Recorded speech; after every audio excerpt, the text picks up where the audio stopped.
Seigneur Dieu, Créateur de toutes choses, si telle est ta volonté, que ton serviteur soit conduit à toi ce soir, alors nous acceptons ce sort avec joie. Mais si ta volonté est que ta parole triomphe ici, en ce lieu, montre ta puissance maintenant, afin que tous sachent que tu es le seul Dieu véritable. Nous ne craignons pas la mort, car tu as vaincu la mort par ton Fils Jésus-Christ. Nous ne cherchons pas à sauver nos vies, mais à accomplir ta volonté et à porter ta lumière dans les ténèbres. Si nous devons mourir, alors que cela soit pour ta gloire, afin que ton nom soit exalté ici même, et que ces âmes sachent qu'il n'y a aucun autre Dieu que toi. Une force invisible semblait résister, et plus il priait, plus les nuages s'accumulaient au-dessus.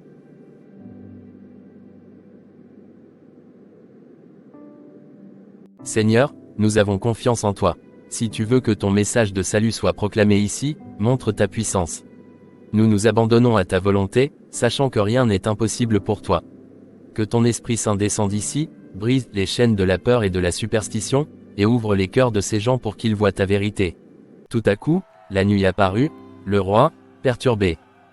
Caïn, qu'est-ce qui se passe ici? Pourquoi les esprits n'ont-ils pas répondu ce soir? Pourquoi cette tempête et ce chaos?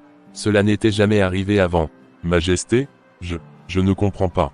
J'ai invoqué les esprits comme je le fais toujours, mais quelque chose a interféré. C'était comme si une force plus puissante que celle de nos ancêtres s'opposait à moi. C'est impossible, les esprits ne m'ont jamais déçu auparavant. Esprits de nos ancêtres, pourquoi m'avez-vous abandonné ce soir? Pourquoi avez-vous permis à ces étrangers de défier votre autorité ici? Répondez-moi. Mais le silence était assourdissant. Aucun signe, aucune réponse ne vint des esprits. Caïn, il faut que tu trouves une solution. Si ces étrangers sont protégés par une force que nous ne comprenons pas, alors tout ce que nous avons construit ici est en danger. Si les esprits ne peuvent plus nous protéger, que devons-nous faire? Majesté, je vais tenter encore une fois de les invoquer. Peut-être que ce soir était une exception, une anomalie. Donnez-moi du temps pour parler aux esprits, pour comprendre ce qui s'est passé. Nous ne devons pas céder à la peur.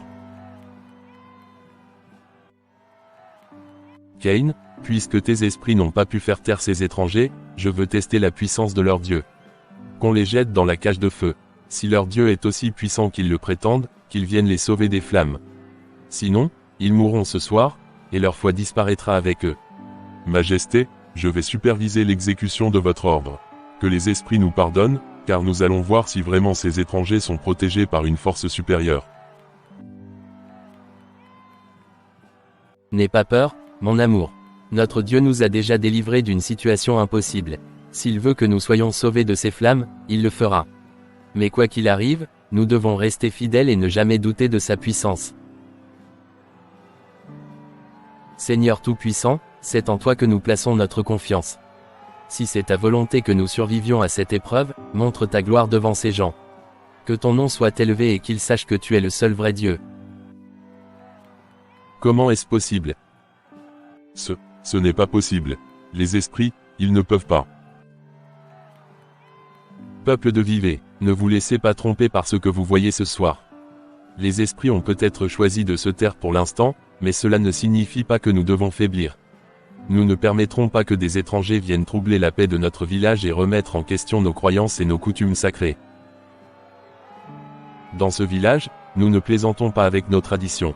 Ces étrangers, malgré leurs prétentions, ne respectent pas nos coutumes. Ce soir, nous leur montrerons que nous sommes un peuple fort, fidèle à ses racines. Si les esprits ont choisi de ne pas intervenir, alors c'est à nous de prendre les choses en main. Seigneur, tu es le Tout-Puissant, celui qui ferme la gueule des lions et qui protège tes enfants du feu. Que toute la gloire te revienne, car c'est toi qui nous défends. Que ton nom soit glorifié ici, à Vivez, et que ces âmes puissent connaître la vérité de ton amour et de ta puissance.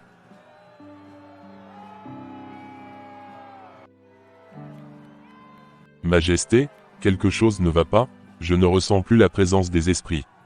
Ils semblent avoir fui, ce que nous voyons n'est pas naturel. Comment cela peut-il être? C'est impossible, nous avons toujours respecté nos traditions, et voilà que deux étrangers viennent défier nos croyances devant tout le monde. Soudain, un vent violent se leva, soufflant à travers le village. Ce vent semblait venir de nulle part.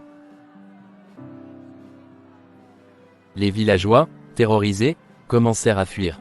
Certains criaient, d'autres couraient dans toutes les directions. Le feu ne les consume pas.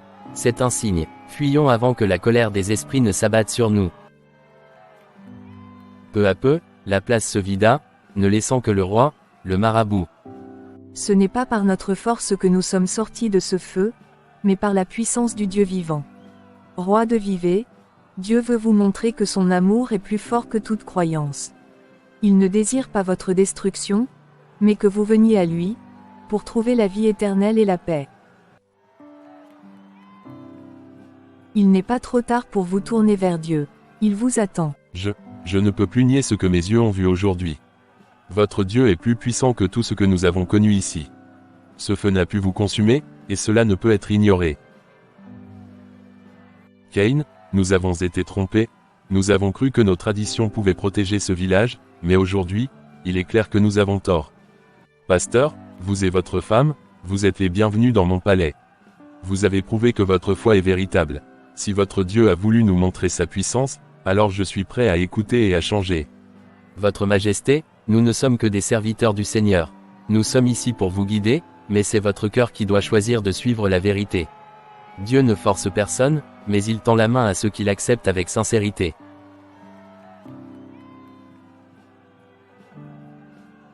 Que ce jour soit gravé dans l'histoire de notre village. Nous avons vu la puissance d'un Dieu qui dépasse nos coutumes. Désormais, sous mon règne, quiconque désire connaître cette foi sera libre de le faire. Je me tourne vers ce Dieu qui a sauvé ces deux étrangers des flammes, et je veux qu'il soit glorifié dans notre village.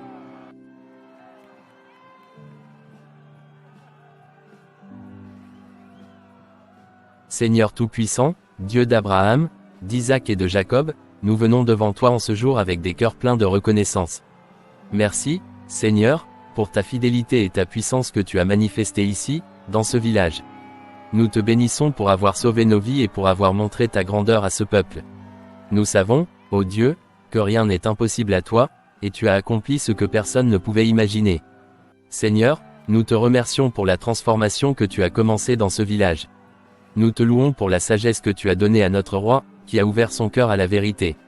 Merci d'avoir fait tomber les chaînes des traditions aveugles et des pratiques qui ne t'honorent pas. Nous te demandons de continuer à répandre ta lumière ici, afin que ce peuple marche dans ta vérité, dans la paix et dans l'amour. Seigneur, nous te demandons de bénir ce village, de protéger ses habitants et de les guider vers toi. Que ton Esprit Saint continue de travailler dans les cœurs. Nous te remercions d'avoir montré que tu es le Dieu vivant, celui qui ne dort ni ne sommeille, celui qui sauve et libère. À toi seul reviennent la gloire, l'honneur et la puissance, maintenant et à jamais. Amen. Aujourd'hui, nous avons vu une force que nous ne pouvons nier. Votre Dieu a agi avec puissance. Je reconnais cela. Nous n'avons plus de raison de résister à ce que nous avons vu de nos propres yeux. Que la paix règne sur ce village et que chacun fasse ses choix en toute liberté. Que la paix de Dieu soit sur chacun de vous, et que son amour vous guide désormais. Souvenez-vous, notre Dieu est un Dieu de miséricorde, de pardon et de vie éternelle. Que son nom soit glorifié à jamais.